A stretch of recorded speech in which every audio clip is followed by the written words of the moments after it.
又係鄭順文同大家睇天氣，落咗幾日雨，今日終於都見翻太陽啦。咁喺衛星雲圖都見到啦，中國東南部嘅上空呢一度咧係雲量都係少㗎，普遍晴朗。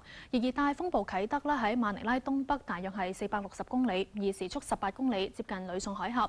咁台灣以東嘅海域，包括係本港嘅保釣船啦，去緊嘅釣魚台，都係會受到啟德嘅環流影響啊。聽日會吹東至東北風，最高陣風咧係達到9級，即係暴風程度㗎。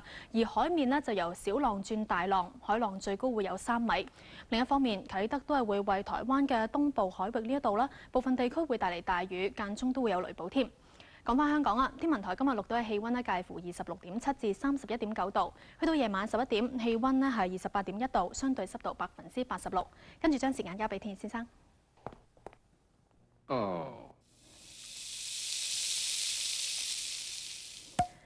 嗱，睇下張預測氣温圖啊，中國東南部呢一度咧係橙色至到深紅色，代表氣温咧有33度或以上，而華東部分嘅地區咧仲會有成37度添。至於香港啦，預測聽日係天氣酷熱，局部地區有驟雨，氣温咧介乎28至33度。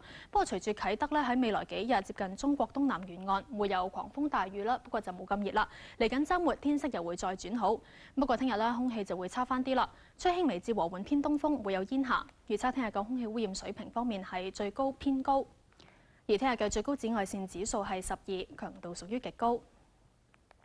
嗱，頭先提過啦，聽日中國東南部咧會好熱，而事實上咧，四川、重慶近日都係持續高温㗎。咁前日咧係升到41度。嗱，我哋睇下呢張相啦。嗱，呢一張相咧就係中國瑞寧鹽湖，係有中國死海之稱㗎。咁市民咧紛紛去到呢一個湖游水降温，不過見到咧人就多到咧想游水都游唔到㗎。咁預測聽日嘅四川盆地咧會落雨，部分地區更加會有大到暴雨，當地嘅高温天氣咧就有望略為舒緩啦。再睇下世界各大城市天氣。澳門明朗，廣州天晴，廈門多雲，台北有驟雨。上海係多雲，最高36度；北京天晴，瀋陽多雲，首爾係有雨。大阪係多雲，東京都係多雲。曼谷有雷暴。而吉隆坡同埋新加坡都有雷暴，雅加達就明朗。胡志明市係有雨，馬尼拉有雷暴，孟買有雨，新德里有雷暴，墨爾本有驟雨，悉尼明朗，布里斯班天晴，威靈頓同奧克蘭都會落雨。美洲東岸紐約係雷暴，多倫多明朗，芝加哥天晴，西岸溫哥華多雲。三藩市同洛杉磯就天晴，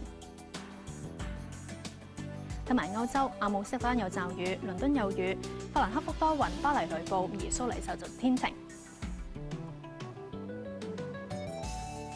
我哋今晚天氣講到呢度啦，晚安。